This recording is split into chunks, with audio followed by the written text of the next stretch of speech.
વલસાડ જિલ્લાના કપરાડા તાલુકા પોલીસે લૂંટારૂ ગેંગના કુખ્યાત 4 આરોપીને ઝડપી પાડી મોટી ધાડ લૂંટનો બનાવ બનતા અટકાવવામાં સફળતા મેળવી છે।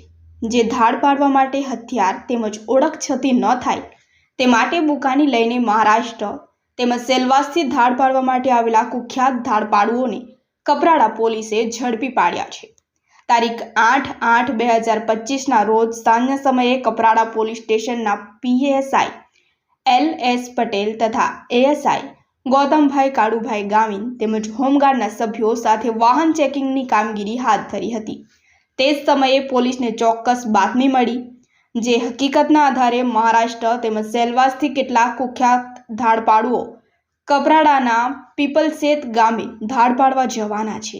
જે બાતમીની હકીકતના આધારે વાહન ચેકિંગ દરમિયાન બાતમીવાળા ધાડપાડુઓ ગેંગના લૂંટારુઓ મોટરસાયકલ ઉપર આવતા તેમને પોલીસે રોકવાનો પ્રયત્ન કર્યો હતો। તે વખતે બે ધાડપાડુ ગેંગના લૂંટારુઓ પોલીસને જોઈને મોટરસાયકલ રિટર્ન વાળી ભાગી ગયા હતા, જેમાંથી લૂંટારૂ ગેંગના કુખ્યાત 4 આરોપીને કપરાડા પોલીસે ઝડપી પાડી મોટી ધાડ લૂંટનો બનાવ બનતા અટકાવવામાં સફળતા મેળવી છે।